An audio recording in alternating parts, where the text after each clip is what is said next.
The city was silent that night. Above the broken rooftops, the sky was filled with smoke and fading stars. Earth was not the same anymore. The oceans were poisoned, the air was heavy, and people lived with fear that tomorrow might be their last day. Governments had failed, armies had failed, and scientists had failed. But in the middle of this darkness, a strange decision was made.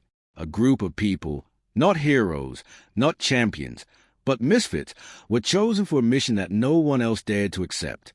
There was Rian, a mechanic who always made mistakes. He had been fired from every job he ever got.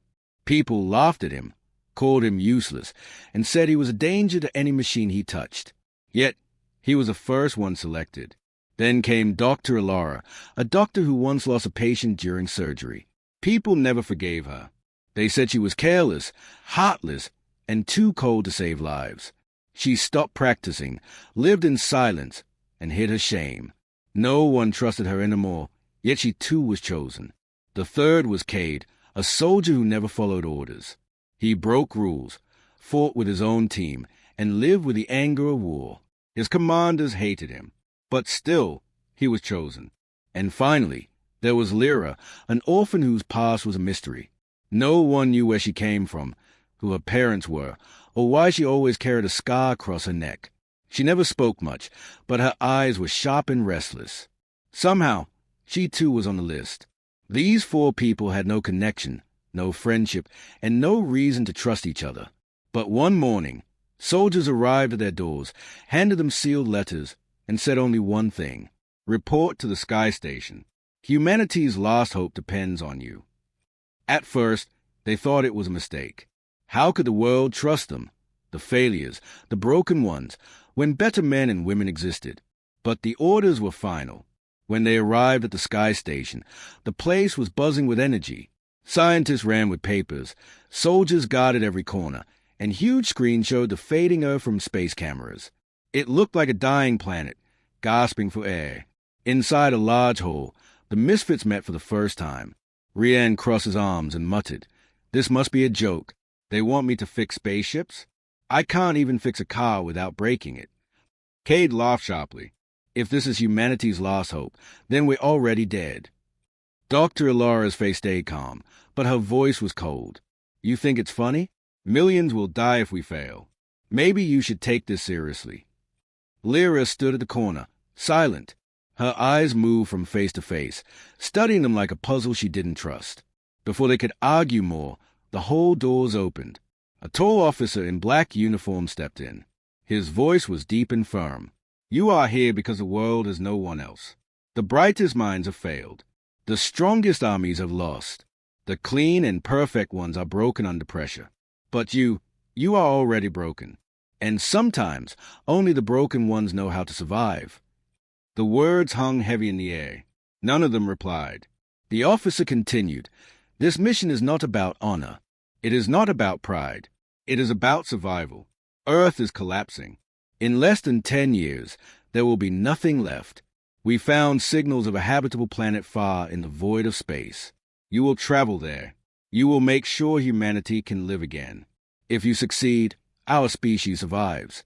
If you fail, there will be nothing left." The misfits exchanged looks. Shock, fear, doubt, every emotion showed on their faces. "Why us?" Rian finally asked, his voice shaky. The officer stared at them with cold eyes. "Because no one else is willing to take the risk. And maybe because misfits are harder to predict. You might just surprise the universe." The briefing ended, and the 4 were taken to their quarters. The station lights hummed around them. Machines whirred, and the stars outside blinked faintly. For the first time, they realized this was no joke. They were chosen not because they were the best, but because they were the last option. That night, none of them slept. Rian stared at his trembling hands, wondering if he could ever repair something without destroying it. Dr. Alara whispered silent apologies to the ghost of the patient she had lost. Cade polished his old army knife, knowing rules were useless now. And Lyra sat by the window, watching the stars, her scar burning with memories no one else knew. The void was waiting. But the question remained, why would anyone trust the broken ones with humanity's future? And deep in their hearts, each of them wondered if this mission was a chance for redemption or just another cruel punishment. The next morning, the sky station echoed with alarms and rushing footsteps. The misfits were led to the training chambers, giant white rooms filled with machines, weapons, and simulators. Screens flashed warnings, and voices announced instructions. The air was tense, heavy with expectation. But inside, the four misfits stood awkwardly, looking at each other with doubt. They were supposed to become a team, but they felt more like strangers trapped in the same cage. The first test was simple: learn to control a space rover simulator. The rover was a massive metal beast with dozens of buttons and glowing lights. Rian, the mechanic, was ordered to drive it. His hands trembled as he sat in the chair. "Relax," the instructor barked. Rian nodded nervously. He pressed the wrong button, and suddenly the rover slammed into a wall inside the simulator. The whole machine shook. Sparks flew. Cade burst out laughing. "I knew it. This guy can't even drive a toy car, and is going to take us across galaxies." Rian's face burned red. It's just practice. I'll get it right." But the laughter echoed. The instructor shook his head, already doubting if this mission had any chance. The second test was for Dr. Ilara. She was asked to treat a wound on a soldier's arm inside the med bay. Simple enough, but as she picked up the tools, her hands froze. She saw blood, and suddenly her mind went back to the night she had lost her patient. The face of that dying man haunted her. Her breath grew heavy. She dropped the scalpel. The soldier hissed in pain. The instructors looked disappointed. Cade muttered under his breath, "Some doctor." Ilara clenched her fists, forcing herself to continue. She stitched the wound, but her delay was enough for everyone to see. Her confidence was broken. Then it was Cade's turn. He had to run a combat drill with drones. As the machines fired lasers, he dodged and shot back. His speed was unmatched, his aim perfect. For a moment, it looked like he was the only one who truly belonged here. But then, the system ordered him to retreat and follow team orders. Cade ignored it. He charged forward, destroying every drone in sight. The room filled with sparks and smoke. When it ended, the instructor yelled, "You disobeyed direct orders. You risked a mission for your pride." Cade smirked. "Orders don't win wars. People do." Everyone stared at him in silence. The truth was clear. He was strong, but reckless. And finally, there was Lyra. Her test was different. She was locked in a dark room with nothing but silence. Hidden cameras watched her every move. For 10 minutes, she did not move, did not speak, did not react. Her eyes simply stared into the darkness. When the door opened, the officer asked, "What did you feel in there?" Lyra looked straight at him and whispered, "The void is not empty. Something watches." Her words chilled the room. Nobody understood what she meant, but the silence that followed was heavy. Days turned into weeks. The misfits trained harder, but their failures piled up. Rian broke more machines than he fixed. Ilara's hesitation kept costing precious time. Cade kept ignoring orders, and Lyra's strange silence made others uneasy. Whispers spread across the sky station. Scientists and soldiers laughed behind their backs. "These are the ones who will save humanity? We're already doomed." The misfits heard the whispers, and doubt grew inside them. One night, as they sat in the dining hall, the tension exploded. "This is pointless," Rian said, dropping his food tray. "They picked the wrong people. We're not heroes. We're rejects. They should send someone else." Cade slammed his fist on the table. "Speak for yourself. I can handle anything they throw at me. You're the one dragging us down." "And you think you're a leader?" Ilara snapped. "You're nothing but a wild dog. If you can't follow orders, you'll get us all killed." Cade stood up, eyes burning. "Better to fight than to freeze. Doctor." Ilara glared, but before she could respond, Lyra spoke softly. "You're all wrong." Everyone turned to her. She rarely spoke. Her voice was low but sharp. "This mission isn't about who's better. It's about survival. Out there, no one cares if you're strong, weak, brave, or broken. The void eats everyone. If we don't stand together, it will eat us too." Her words silenced the table. For the first time, they realized she was right. But before they could answer, alarms blared across the station. A voice shouted through the speakers. Emergency. Prepare for immediate launch. This is not a drill. The four misfits were rushed through glowing corridors toward the launch bay. Scientists strapped them into their suits, officers shouted commands, and the ground shook beneath their feet. As they entered the massive spaceship, Rianne whispered, "We're not ready. We'll never be ready." The engines roared. The countdown began. 10, 9, 8. Ilara closed her eyes, her lips trembling in silent prayer. Cade gripped the armrest, fire burning in his chest. Lyra stared at the stars, her scar glowing faintly in the dim light. 3, 2, 1. The ship blasted into the sky, leaving Earth behind in a storm of fire and smoke. The planet shrank below them, fragile and dying. Ahead was only darkness. And in that moment, doubt filled their hearts. They were not a team. They were not heroes. They were misfits, thrown into the void. But the universe did not care. Their journey had already begun. The ship trembled as it cut through the atmosphere. Fire roared against its metal skin before silence swallowed it whole. For the first time, the misfits left Earth behind. Below them, the blue planet shrank into nothing but a fading light, and ahead stretched endless darkness. Inside the cabin, the air was heavy with fear. Rian gripped the control panel, his knuckles white. His eyes darted nervously from one blinking light to another. So many buttons. What if I pressed the wrong one? Cade rolled his eyes. Just don't touch anything. We'll survive longer that way. Ilara sat quietly, her hands folded tightly. She wanted to say something, anything to calm them, but her own heart beat too fast. Her mind replayed the officer's words. Earth is less than 10 years. The weight of millions of lives pressed on her shoulders. Lyra, however, stayed calm. She stared out the window, her eyes fixed on the black ocean of stars. Her voice was low, almost a whisper. The void is watching. The others turned to her. Rianne frowned. What does that even mean? But Lyra gave no answer.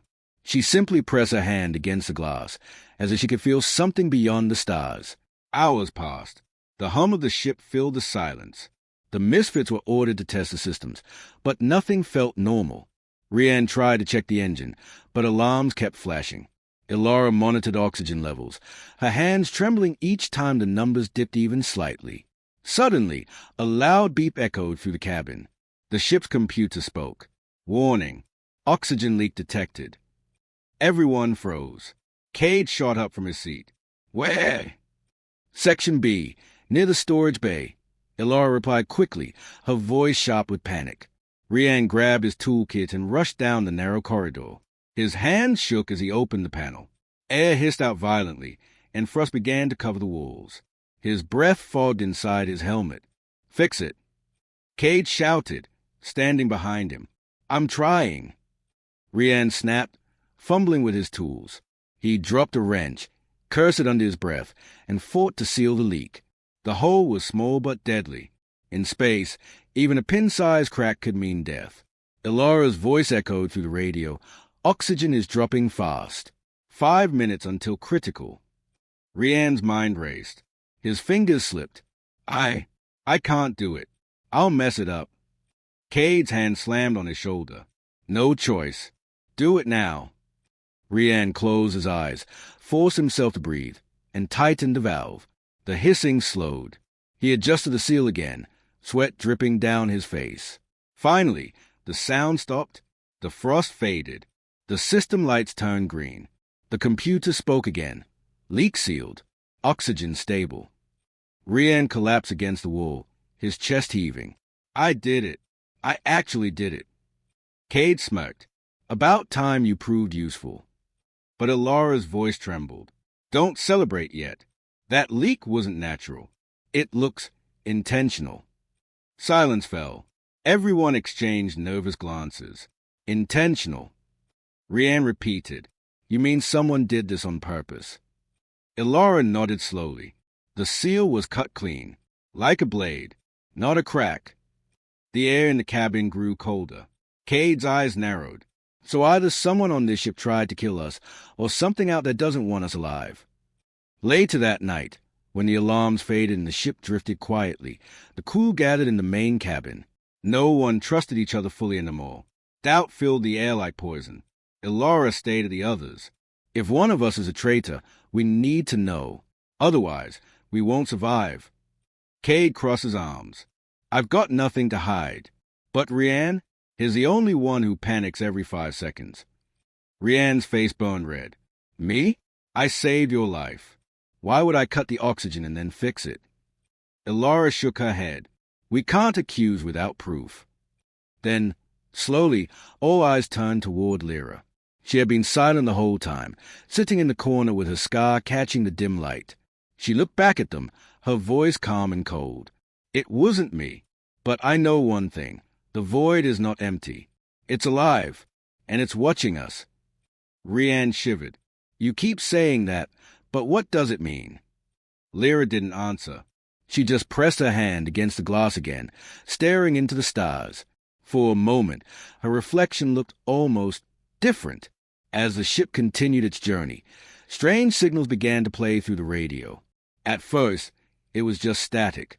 Then, slowly, a pattern formed. 3 short beeps. 2 long. 3 short again.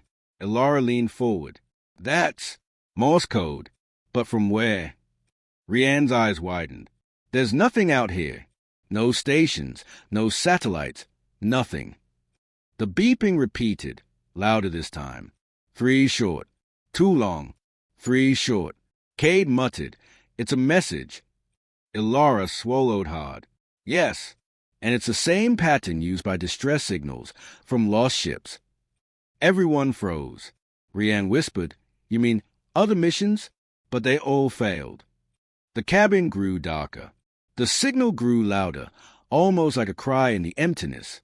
And in that moment, the misfits realized something terrifying. They were not alone in the void. The ship drifted through the endless void, guided by the strange signal that refused to stop. 3 short beeps, 2 long, 3 short again, over and over. It was haunting, like a heartbeat in the silence of space. Finally, the source appeared on the radar. A massive, broken structure floated in the blackness, an abandoned space station. Its metal skin was scarred, parts of it ripped apart as if something had clawed through. Lights flickered weakly on its surface, like the last breaths of a dying giant. The misfit stood at the viewing window, staring at the ghostly station. Rianne swallowed hard. Please tell me we're not going in there. Cade smirked. Of course we are. The signal's coming from inside. And if there are supplies or information, we need them. Ilara's voice was uneasy. That place looks dead. What if it's a trap? Lyra's eyes never left the station. Her voice was cold. It's not dead. It's waiting. Her words sent a chill through the cabin. Ducking was rough. The ship shook as it latched onto the ruined station. The airlock hissed, and a hollow sound echoed through the corridor beyond. The misfits put on their suits, oxygen tanks strapped to their backs, and stepped into the dark belly of the forgotten place. Inside, silence pressed against them like a heavy weight. The walls were covered in scratches, long marks that no human tool could make. Wires hung like vines, and broken panels sparked faintly. The air smelled of rust and something sour, something old. Their flashlights cut through the darkness. Every step echoed too loudly. This place gave me the creeps, Rianne whispered. Stay alert, Cade ordered, his hand tight around his weapon. They moved deeper. Strange drawings covered the walls, symbols scratched by human hands, desperate words written in shaky lines. Don't listen. Don't trust. The void lies. Ilara's voice trembled. These were made by people. The last crew. They must have been trying to warn us. Rianne shook his head nervously. Warn us about what? No one answered. They reached the control room. A cracked screen blinked faintly. Ilara rushed to the console, her fingers moving quickly. With effort, she pulled up a log file. A distorted voice filled the room. This is Commander Hale of Mission 12. The void is not empty. Something follows us. It whispers in the dark, and it takes our people one by one. We tried to fight it, but it lives inside the silence. If anyone finds this, turn back. Save yourselves. The recording ended in static. The misfits froze, their breaths heavy in their helmets. Rianne whispered, We shouldn't be here. But before anyone could reply, a loud clang echoed through the station. Something had moved. Cade raised his weapon instantly.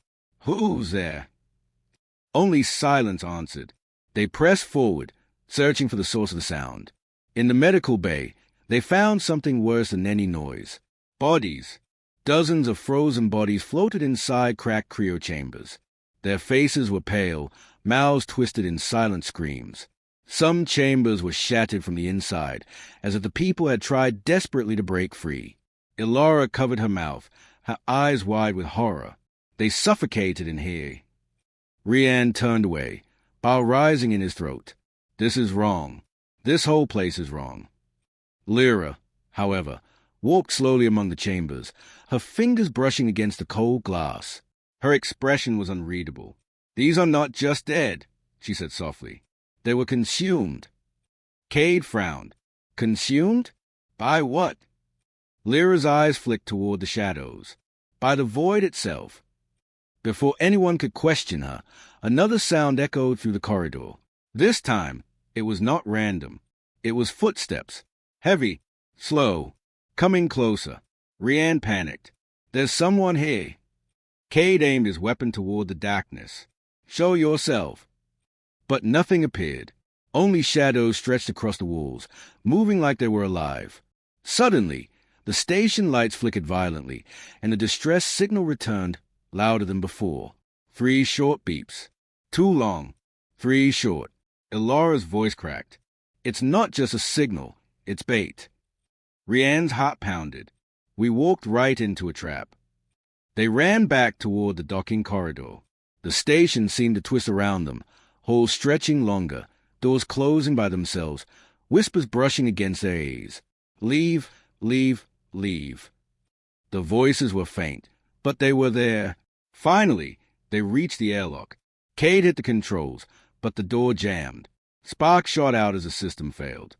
"Move!" Rian shouted, diving forward to fix it. His hands shook, but desperation made him faster. He ripped out wires, crossed them, and forced the door to open. They scrambled back into their ship, sealing the hatch behind them. The silence returned, but their hearts still raced. Breathing heavily, they collapsed into their seats. Ilara's voice was shaky. That thing killed them.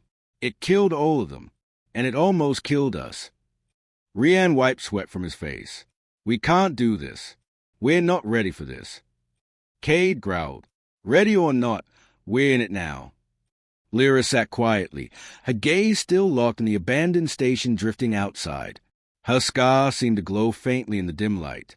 "Finally," she whispered, "the void doesn't want us to leave. It wants us to join the ghosts." Her words hung in the air like ice. And deep inside, each of them knew the truth. Something out there was watching. Something that had already taken others before them. And it would not stop until it had them too. The ship drifted silently after escaping the abandoned station. No one spoke for hours. The shadows of the frozen bodies and the haunting whispers still clung to their minds. Every flicker of light, every hum of the engine felt like a warning. Inside the cabin, tension grew thick. The misfits sat apart, each lost in thought. Rian broke the silence first. "We almost died in there. If I hadn't opened the airlock." Cade cut him off sharply. "If you hadn't panicked in the first place, maybe we wouldn't have been trapped at all." Rian's face turned red. "I saved us. Don't forget that."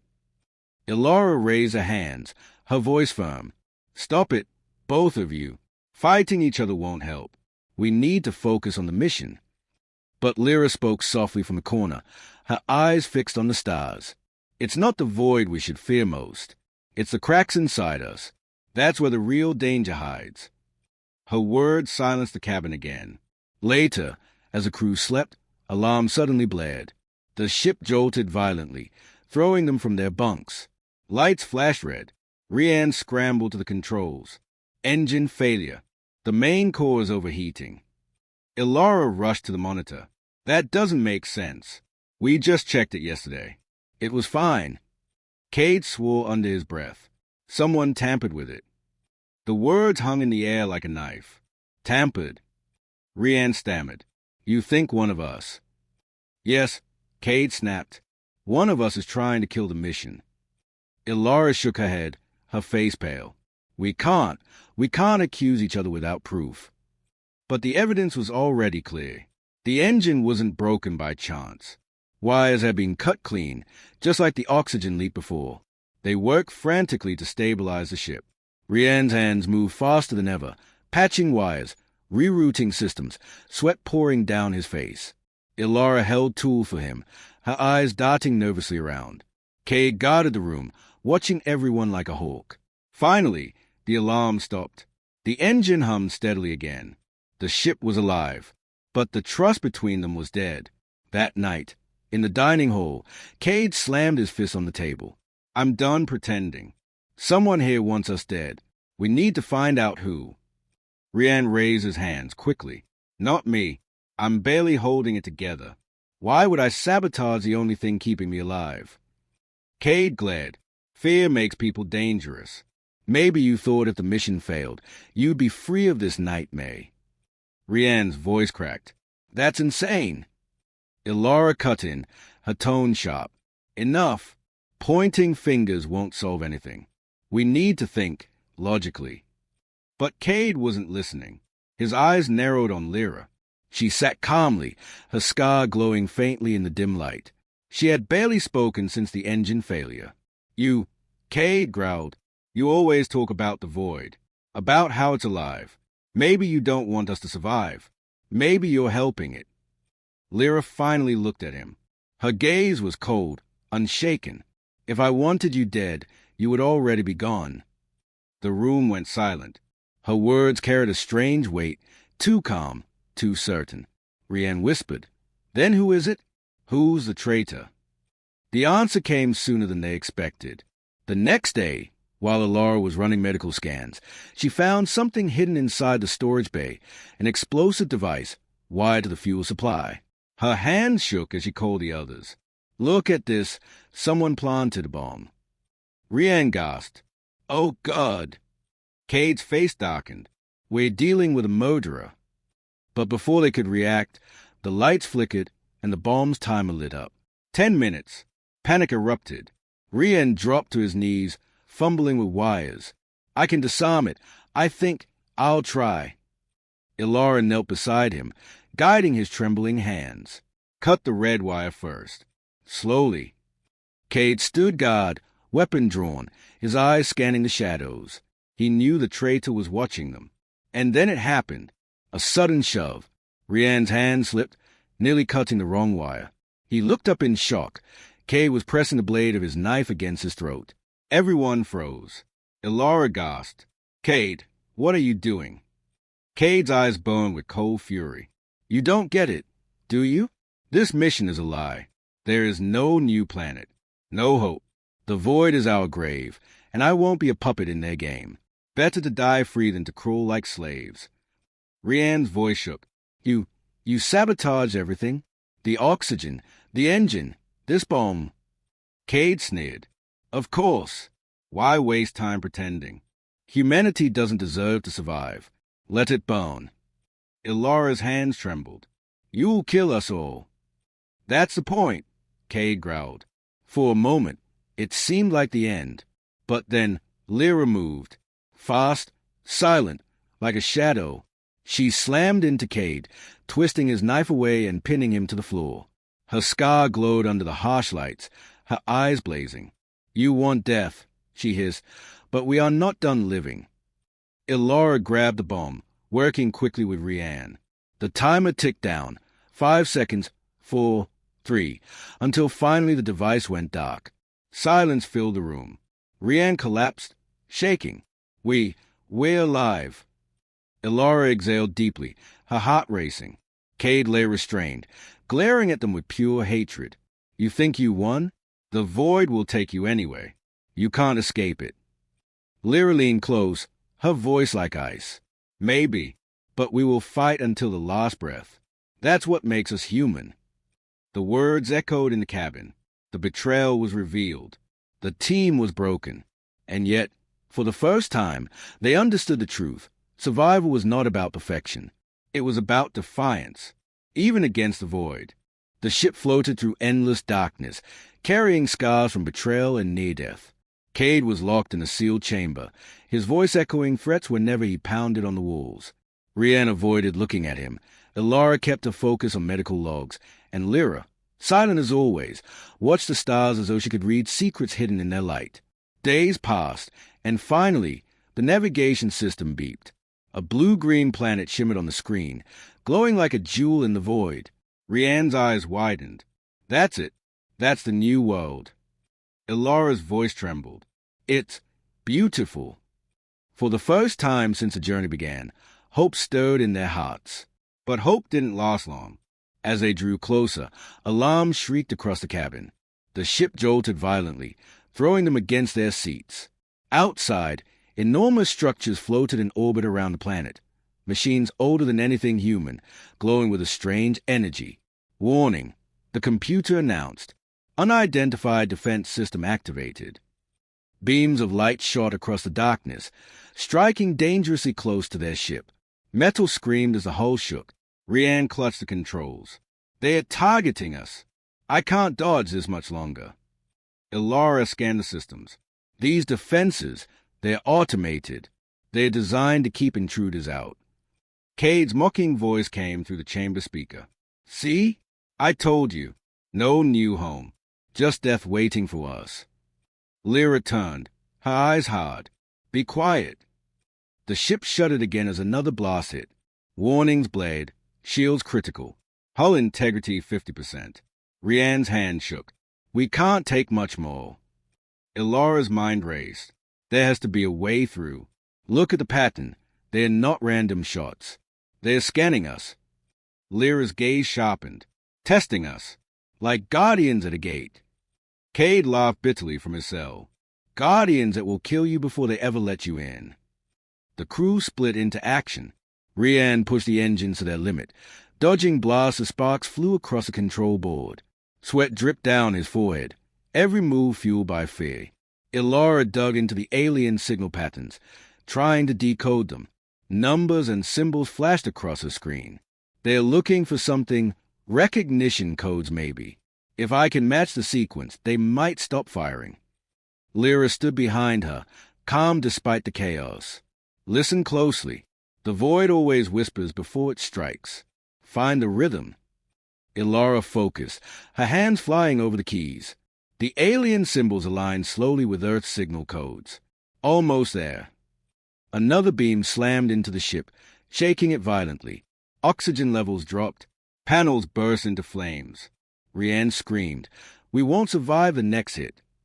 At the last second, Ilara pressed a final sequence. A pulse of blue light spread from their ship. The defense systems paused. For a long moment, silence filled the void. Then, one by one, the machines shifted, their weapons lowering. A corridor of light opened, leading toward the planet. They're letting us through, Ilara whispered, relief flooding her voice. Rian laughed shakily. We did it. We're alive.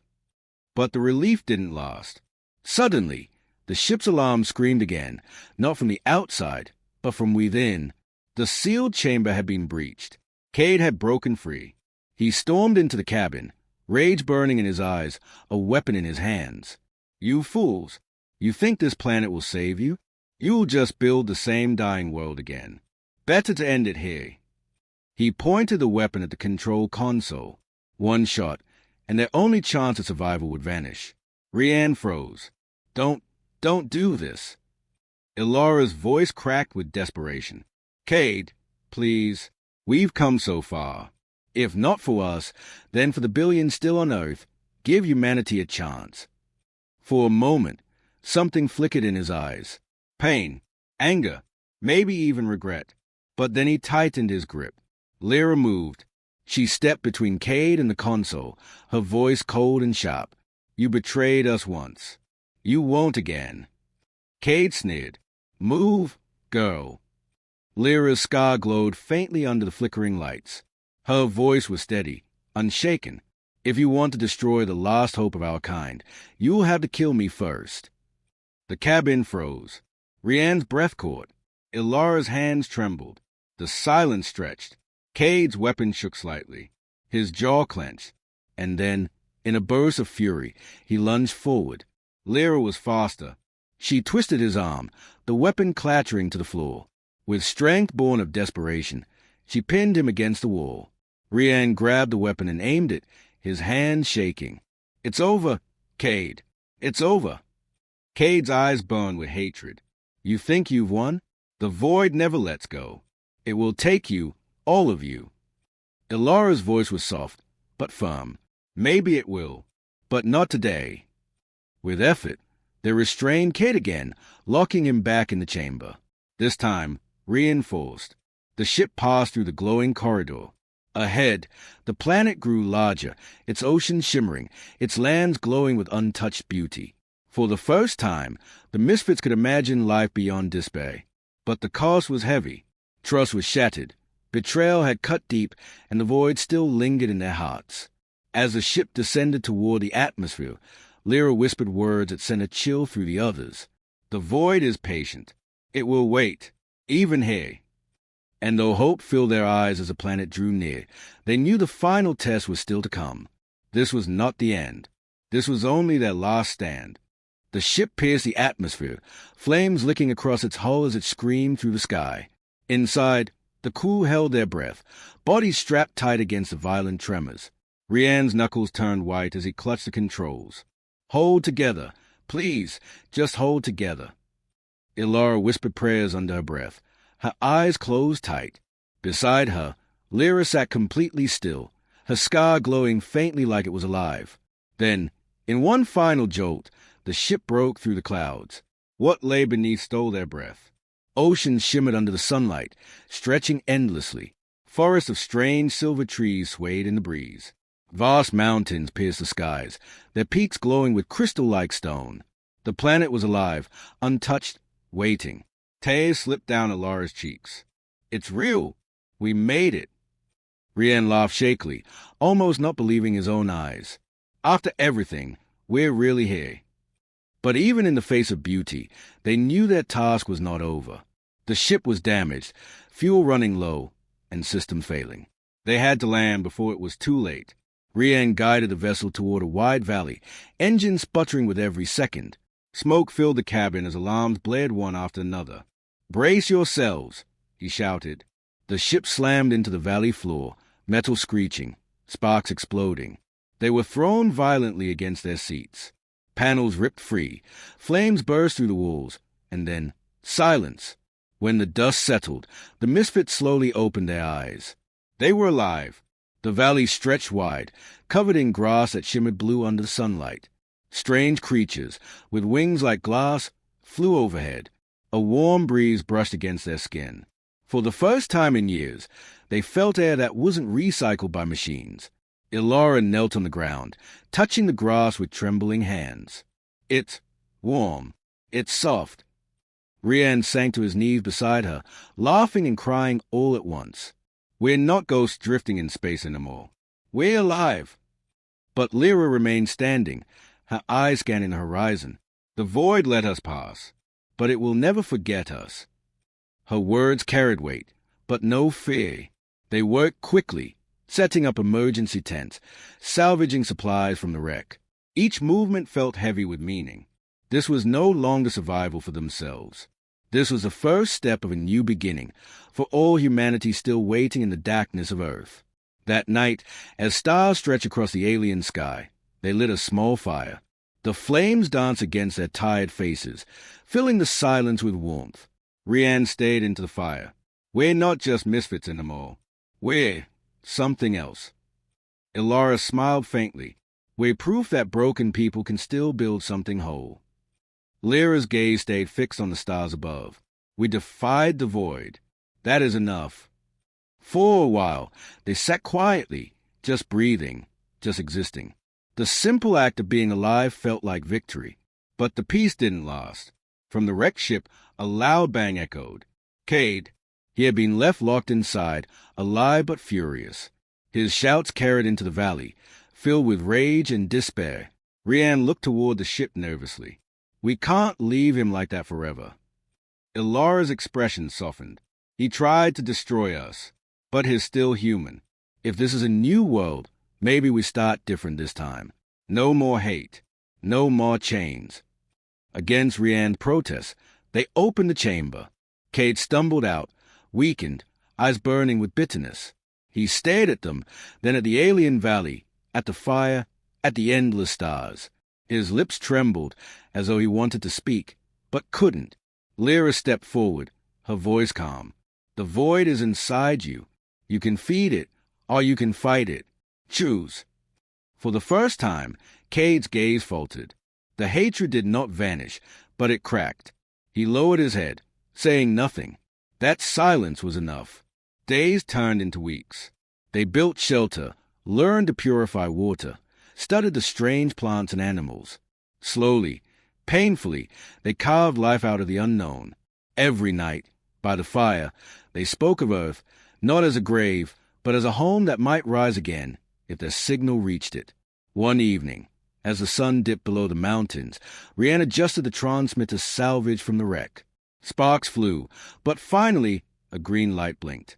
"It's working," he whispered. "The message is going out." Ilara pressed a hand over his. "Then Earth will know. Humanity will know." They looked at each other, exhausted yet smiling. For the first time, the future felt real. On the final night, as the three of them sat under the alien sky, Lyra spoke words that would stay with them forever. "We came as broken pieces, misfits, outcasts, but the void did not destroy us. We carried fire into its darkness. That is why we won." The flames flickered in their eyes, casting shadows across their tired faces. They were no longer just survivors. They were the first chapter of a new world. And though the void lingered in the distance, waiting, watching, the misfits knew one thing. Humanity was not finished. Not yet. Not ever.